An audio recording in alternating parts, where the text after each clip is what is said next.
الشيطان الرجيم. بسم الله الرحمن الرحيم.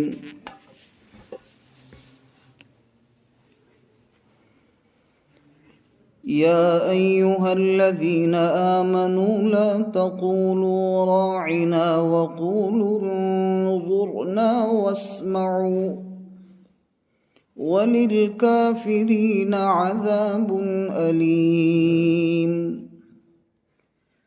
ما يود الذين كفروا من أهل الكتاب ولا المشركين أن ينزل عليكم من خير من ربكم والله يختص برحمته من يشاء والله ذو الفضل العظيم. ما ننسخ من آية أو ننسها نأت بخير منها أو مثلها ألم تعلم أن الله على كل شيء قدير.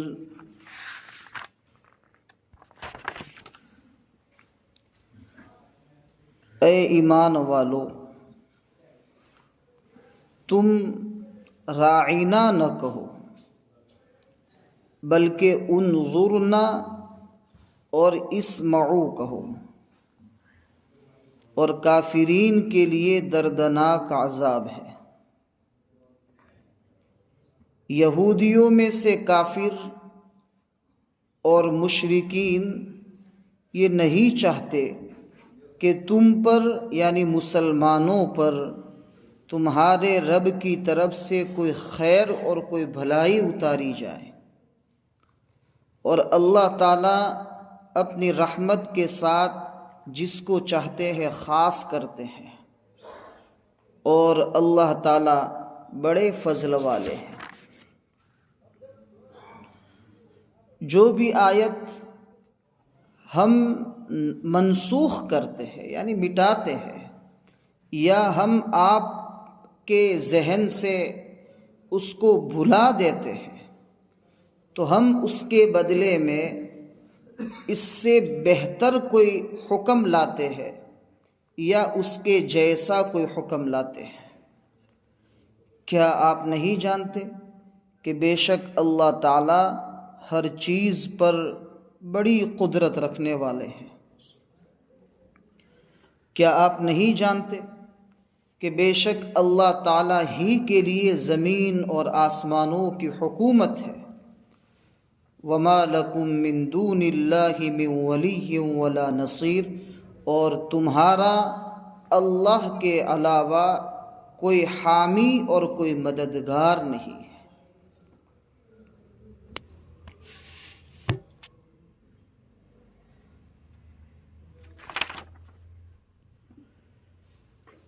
چار آیتیں ہیں، اس میں سے پہلے نمبر کی آیت میں یہود کی اور مشرکین کی شرارت کا بیان ہے۔ دوسری آیت میں یہود اور کفار و مشرکین کا مسلمانوں پر حسد ہے، اس کا بیان ہے۔ اور تیسری آیت میں اللہ تعالیٰ جب کوئی حکم مٹاتے ہیں اور اس کی جگہ پر کوئی دوسرا حکم لاتے ہیں، جس کو تفسیر کی اصطلاح میں نسخ کہتے ہیں، نسخ، تو اللہ تعالیٰ جو نسخ کرتے ہیں، کوئی حکم مٹاتے ہیں یا نبی کریم صلی اللہ علیہ وسلم کے ذہن سے وہ حکم بھلا دیتے ہیں، تو اس کا ایک مقصد ہوتا ہے۔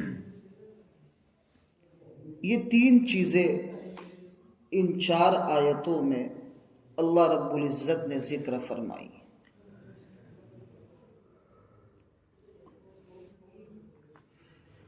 یہود لوگ جو ہے یہ لوگ عبرانی زبان بولتے ہیں. ان کی جو زبان ہے، ان کی جو لینگویج ہے وہ عبرانی زبان ہے.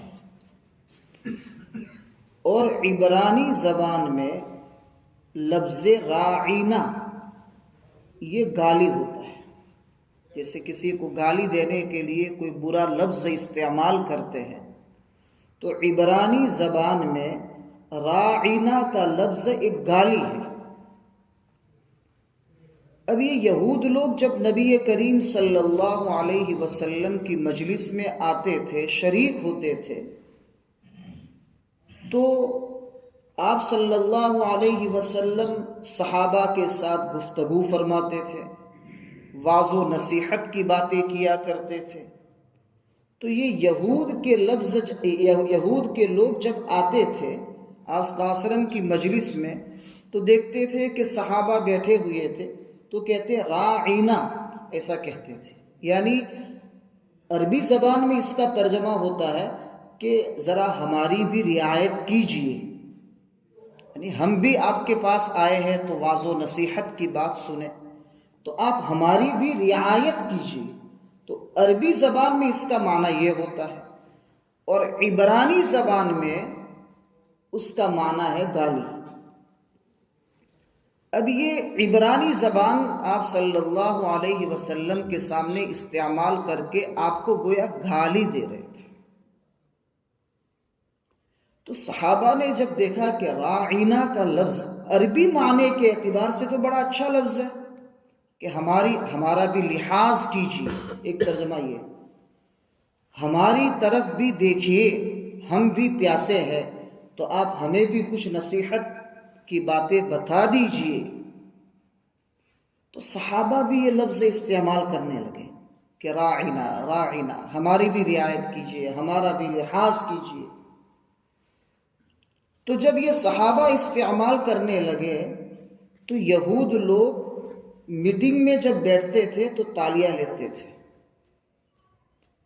اور خوش ہوتے تھے کہ ہم تو محمد کو گالی دیتے ہیں لیکن یہ تو ان کے لوگ بھی اب تو گالی دینے لگے، چونکہ راعینہ کا لفظ استعمال کرتے تھے.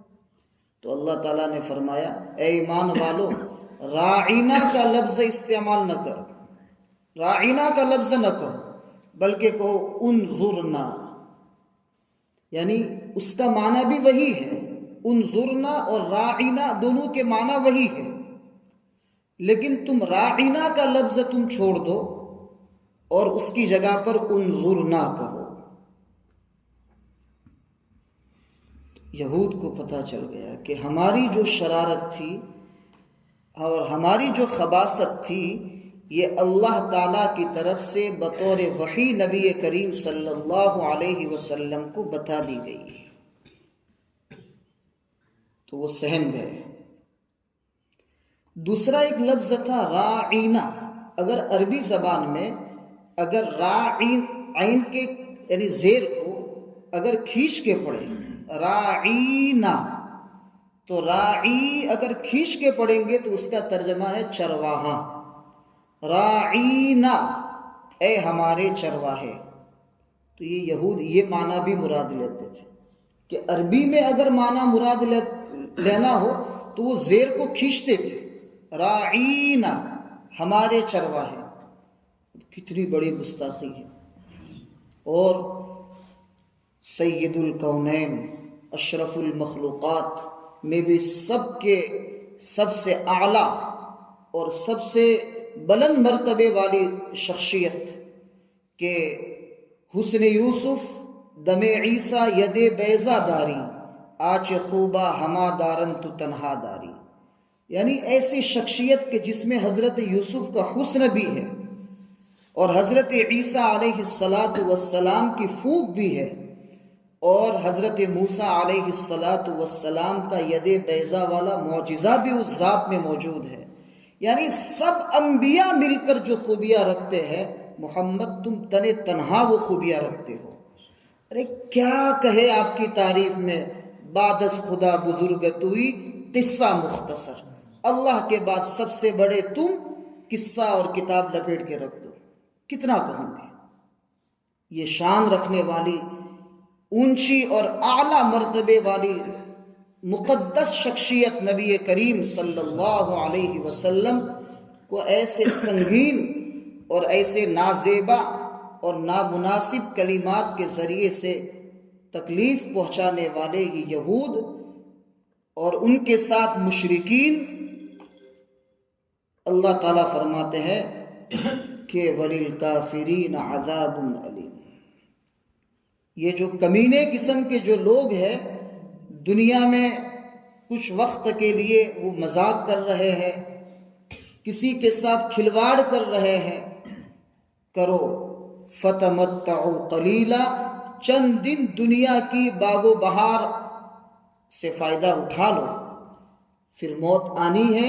وَلِلْكَافِرِينَ عَذَابٌ أَلِيمٌ۔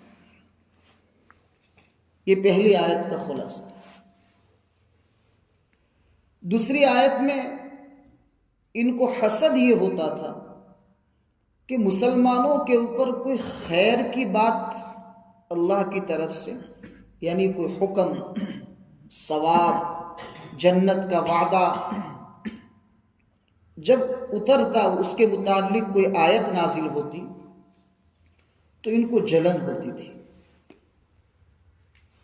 یعنی یہود یہ چاہتے تھے، وہ یہ ثابت کرنا چاہتے تھے کہ مذہب یہود مذہب اسلام سے بہتر ہے، اور جب اسلام کی باتیں اور اس کے متعلق احکام جب اللہ کی طرف سے اترتے تھے اور مسلمان اس کو دل و جان سے قبول کرتے تھے، اور دوسرے لوگ ان احکام کو دیکھ کر اسلام میں داخل ہوتے تھے، تو ان کو یہ لگا کہ مذہب یہودیت کو اسلام سے بہتر ثابت کرنا ہے، اور یہاں تو اللہ کی طرف سے کوئی اچھا حکم نازل ہوتا ہے تو کافر بھی اسلام کی طرف دوڑ پڑتے ہیں اور کلمہ پڑھ لیتے ہیں۔ تو اس بات پر ان کو حسد ہوتا تھا، حالانکہ حسد نہیں ہونا چاہیے۔ لوگ کیوں اسلام کی طرف جا رہے ہیں؟ اسلام کی حقانیت اور اس کی صداقت اور اس کے سچ ہونے کی وجہ سے۔ تو جب لوگوں کو اسلام کا سچا ہونا نظر آ رہا ہے تو پھر تم بھی تو اسلام کی طرف بڑھ کے اسلام کو گلے سے لگا لو اور کلمہ پڑھ لو۔ لیکن حسد کی آگ اس طریقے سے لگی ہوئی تھی کہ اسلام لانے والوں پر یہ لوگ چڑھتے تھے، حسد کرتے تھے۔ تو اللہ تعالیٰ نے فرمایا کہ ان کو حسد کرنا ہو اور چڑھنا ہو تو چڑھے، واللہ یختص برحمتہ من یشاء، یہ تو اللہ کی رحمت ہے، اور اللہ جسے چاہے اس کو اپنی رحمت سے نوازے۔ یہ اللہ کا اپنا ذاتی معاملہ ہے۔ اگر ان کو اسلام سے نفرت ہے تو نفرت کرے، لیکن ان کی نفرت سے اسلام کا کوئی نقصان نہیں ہونے والا۔ فطرت اسلام میں قدرت نے لچک دی ہے، فطرت اسلام میں قدرت نے لچک دی ہے، جتنا بھی دباؤں گے اتنا ہی یہ ابھرے گا۔ اس لیے دنیا میں اسلام سب سے زیادہ جو پھیل رہا ہے، اس کی وجہ یہ ہے کہ اللہ رب العزت نے اس مذہب اسلام میں ایسی تاثیر رکھی ہے کہ لوگ اس کو پڑھتے ہیں اور پڑھنے کے بعد کہتے ہیں لا الہ الا اللہ محمد الرسول اللہ۔ بیچ میں ایک واقعہ ایک رسالے میں پڑھنے کا موقع ملا۔ ایک نصرانی اور عیسائی شخص یا کافر تھا وہ شخص، اس نے جب یہ ایک حدیث پڑھی، اب دیکھو ہم کتنی مرتبہ وہ حدیث مدرسوں میں سنتے ہیں، حدیث کی کتابوں میں پڑھتے ہیں، لیکن کبھی ہمارا اس کی طرف دھیان نہیں جاتا۔ اب اللہ تعالیٰ اس کو ہدایت سے نوازنا چاہتے تھے، تو تو اس نے اس حدیث کو سامنے رکھتے ہوئے ایک نتیجہ نکالا، اور نتیجہ نکال کے اس کو اللہ تعالیٰ نے اسلام میں داخل کر دیا، ہدایت سے نواز دیا۔ وہ حدیث یہ ہے کہ یہ جو سورج گرہن ہوتا ہے، چاند گرہن ہوتا ہے، تو ایک مرتبہ حدیث ہے کہ ایک مرتبہ نبی کریم صلی اللہ علیہ وسلم کے زمانے میں سورج گرہن ہوا، اور اتفاقی بات یہ ہوئی کہ اس دن آپ صلی اللہ علیہ وسلم کے بیٹے جو حضرت ماریہ قبطیہ رضی اللہ تعالی عنہا کے پیٹ سے پیدا ہوئے، جن کا نام تھا ابراہیم، یہ آپ صلی اللہ علیہ وسلم کے بیٹے تھے، ان کا انتقال ہو گیا اسی دن۔ تو مدینے میں سورج گرہن ہونے کی وجہ سے اندھیرا تھا، اور اس طرف یہ خبر آئی کہ حضرت ابراہیم جو آپ صلی اللہ علیہ وسلم کے بیٹے ہیں، لڑکے ہیں، صاحبزادے ہیں، آج وہ دنیا سے چلے گئے۔ تو صحابہ آپس میں یہ باتیں کرنے لگے کہ دیکھو آپ صلی اللہ علیہ وسلم کے گھر میں ایک انتقال ہوا، اس کی وجہ سے یعنی سورج بھی غم منا رہا ہے، اور جو ہے سورج کو گرہن لگ گیا۔ اب یہ مدینے میں یہ چرچا ہونے لگی، ہر کسی کے زبان پر یہ اس قسم کی باتیں ہونے لگی۔ تو حدیث میں ہے کہ نبی کریم صلی اللہ علیہ وسلم نے تمام صحابہ کو مسجد نبوی میں جمع کیا، اور 2 رکعت یہ صلاۃ کسوف ہوتی ہے، یعنی سورج گرہن ہوتا ہے اور چاند گرہن ہوتا ہے، تو ایک صلاۃ کسوف ہے اور ایک صلاۃ خسوف ہے، 2 رکعتیں ہوتی ہے، جماعت کے ساتھ بھی پڑھی جاتی ہے اور بغیر جماعت کے بھی پڑھی جاتی ہے، قرات کے ساتھ بھی پڑھی جاتی ہے، اور زور سے قرات کر کے بھی پڑھی جاتی ہے، اور بغیر زور سے یعنی آہستہ قرات کے ساتھ بھی پڑھی جاتی ہے۔ اس کے مختلف طریقے ہیں، اور وہ 2 رکعت نفل ہے، اور یہ نماز اس وقت تک پڑھی جاتی ہے حتی ینجلی، یہاں تک کہ سورج روشن ہو جائے۔ تو آپ صلی اللہ علیہ وسلم نے اس وقت صحابہ سے فرمایا ان الشمس والقمر آیتان من آیات اللہ، کہ سورج اور چاند اللہ کی نشانیوں میں سے 2 بڑی نشانیاں ہیں۔ لا ينخسف لموت احد، کسی کے انتقال کی وجہ سے اس کو گرہن نہیں لگتا، یہ بس اللہ تعالیٰ نے اس کو گرہن لگا دیا، کسی کے انتقال کی وجہ سے چاند اور سورج گرہن نہیں ہوتے، بے نور نہیں ہوتے۔ جب اس کافر نے یہ حدیث پڑھی اور اس نے دیکھا کہ یہ وہ وقت تھا کہ نبی اس وقت کریڈٹ لینا چاہے، اور سورج جیسی بڑی مخلوق وہ آپ صلی اللہ علیہ وسلم کے گھر کے ایک فرد کے انتقال پر غم منا رہا ہے، تو اپنی نبوت اور اپنی رسالت کو بڑھانے کے لیے کتنا بڑا موقع تھا۔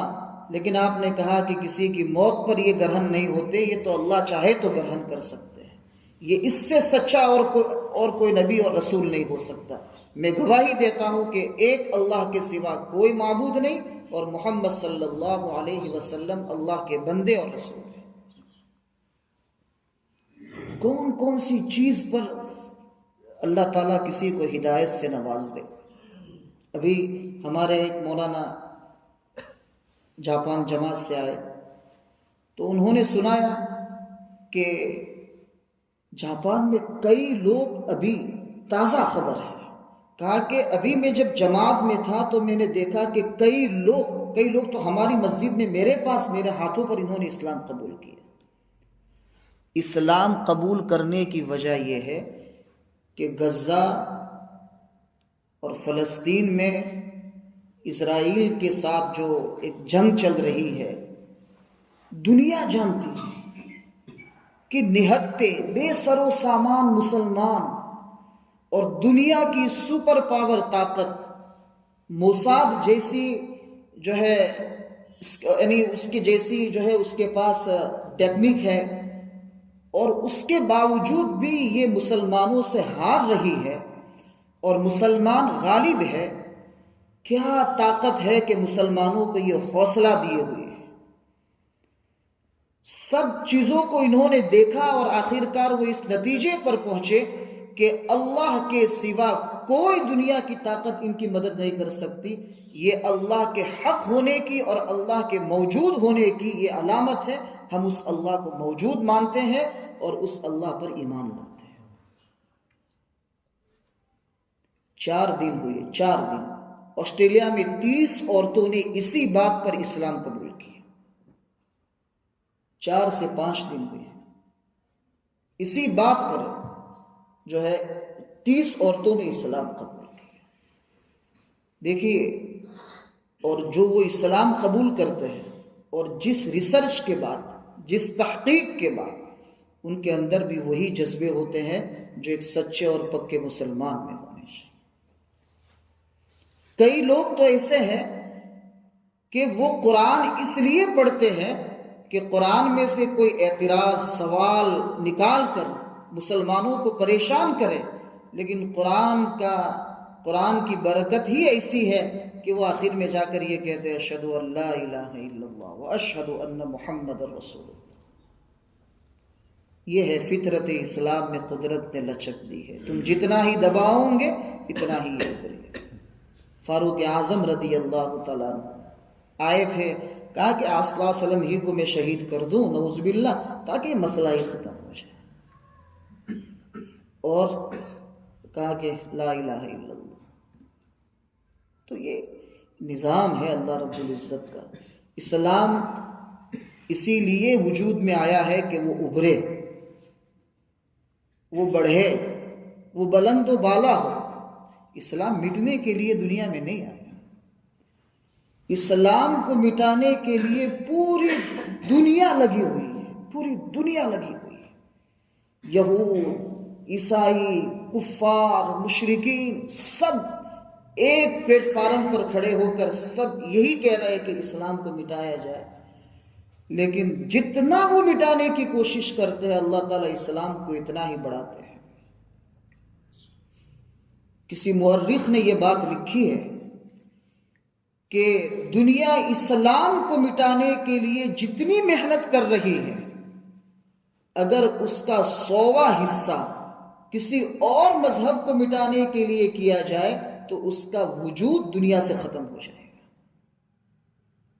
انداز لگائیے، پہلے دنیا میں بہت سارے فرقے تھے، فرقہ معتزلہ تھا، فرقہ جہمیہ تھا، فرقہ کرامیہ تھا، فرقہ لا ادریہ تھا، یہ سب فرقے دنیا میں وجود میں آئے تھے سب، اور قرآن سے جو ہے دلیل پیش کرتے تھے۔ اسلام کے چند نوجوان کھڑے ہوئے اور اس فرقوں کو ایسا دبا دیا کہ آج کسی کو نام بھی یاد نہیں ہے کہ وہ فرقے دنیا میں تھے کہ نہیں تھے۔ اس سے کئی گنا، لاکھوں گنا زیادہ بڑی جماعتیں اور تعداد میں لوگ اسلام کو مٹانے کے لیے کھڑے ہوئے، لیکن وہ مٹ گئے، لیکن اسلام بڑھتا رہا۔ یہ ہے واللہ یختص برحمتہ من یشاء، اللہ اپنی رحمت کے ساتھ جس کو خاص کرنا چاہے خاص کرے۔ یہ اللہ کا فضل ہے، یہ اللہ کا احسان ہے، کیونکہ اللہ ہی بڑے فضل والے ہیں۔ واللہ ذو الفضل العظیم، اللہ ہی بڑے فضل والے ہیں۔ آگے کی ایک آیت ہے ما ننسخ من آیت، جس میں نسخ کا ذکر ہے۔ بات لمبی ہو گئی جی۔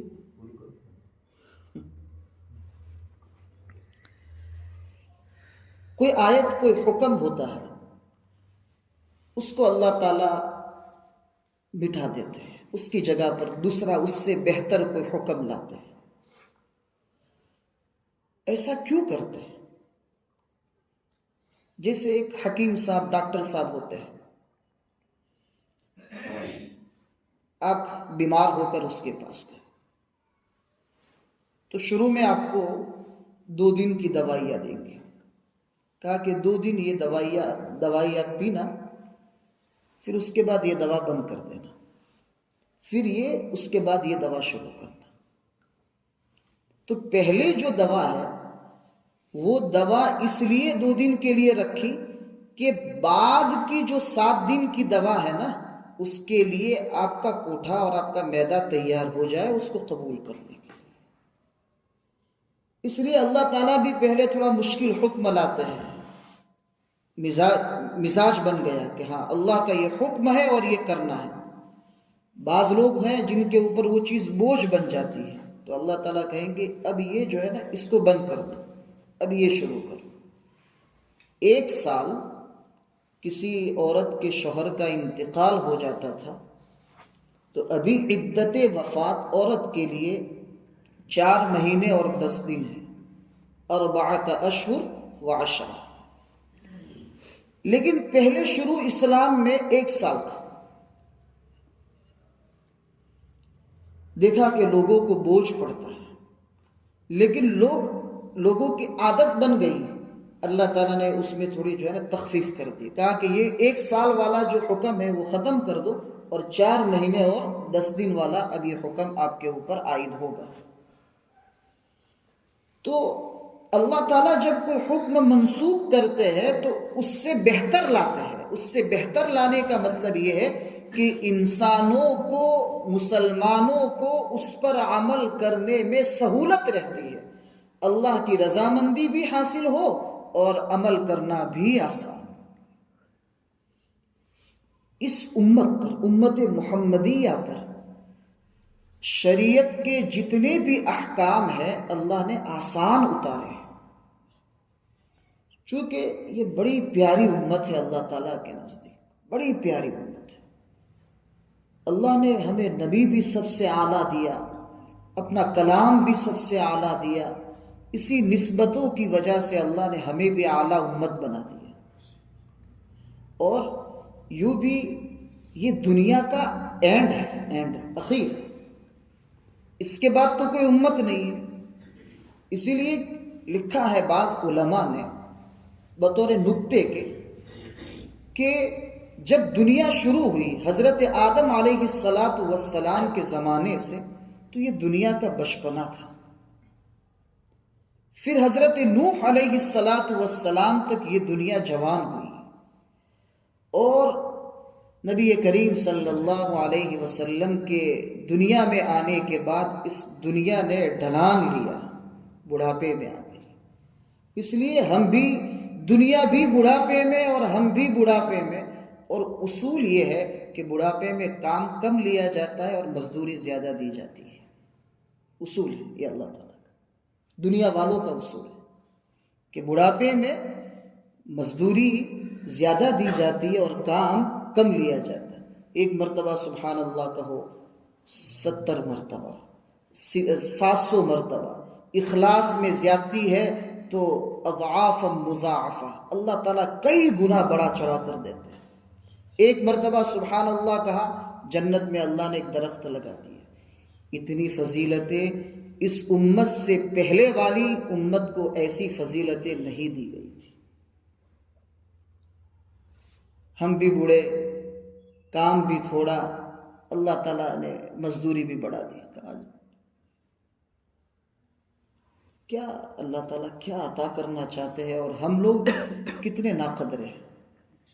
واقعی اللہ تعالیٰ ہمیں وہ احساس عطا فرمائے کہ ہم قرآن کریم کی مجلسوں میں، دین کی مجلسوں میں بیٹھ کر یہ سب باتیں سنیں اور اللہ تعالیٰ سے دعا کریں کہ اللہ ہم سب کو ان باتوں پر عمل کرنے کی توفیق عطا فرمائے۔ انشاءاللہ ایمان کی مضبوطی ہوگی، اور ایمان کی مضبوطی ہوگی نا تو انسان گناہوں سے خود بخود بچے گا، اس کا نفس اس کو مجبور کرے گا کہ یہ چیز غلط ہے، تو وہ عبادت کا جو اثر ہے، اس کا جو نور ہے، اس کے دل کے اندر اللہ تعالیٰ پیدا کریں گے۔